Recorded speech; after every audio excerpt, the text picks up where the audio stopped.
Dehradun deep freezer case. इस explainer में एक शांत परिवार के पीछे छिपे उस बेहद खौफनाक सच का विश्लेषण करेंगे। सवाल उठता है, बिल्कुल सामान्य दिखने वाले घर की चारदीवारी में इतना क्रूर अपराध कैसे छिपा रह सकता है। 17 अक्टूबर 2010 देहरादून के शांत घर में सालों का तनाव आखिरकार एक बेहद भयानक मोड़ ले लेता है। दरअसल एक घरेलू बहस हाथापाई में बदल गई और राजेश गुलाटी ने अपनी पत्नी अनुपमा का दम घोट दिया। सबसे चौंकाने वाली बात, इस जुर्म को छिपाने का तरीका 1992 की film silence of the lamb से प्रेरित था।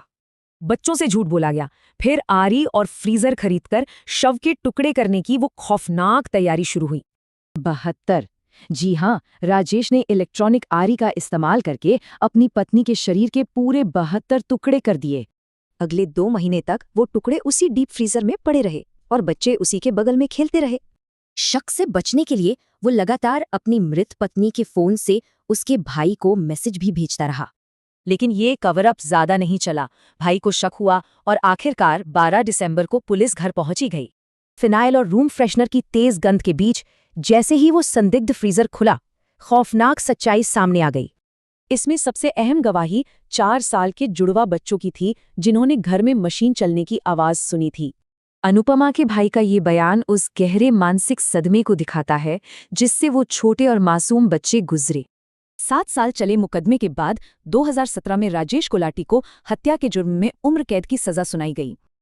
अब वो कैदी नंबर 2307 है, जो देहरादून जेल के परिसर में साफ सफाई का काम करता है।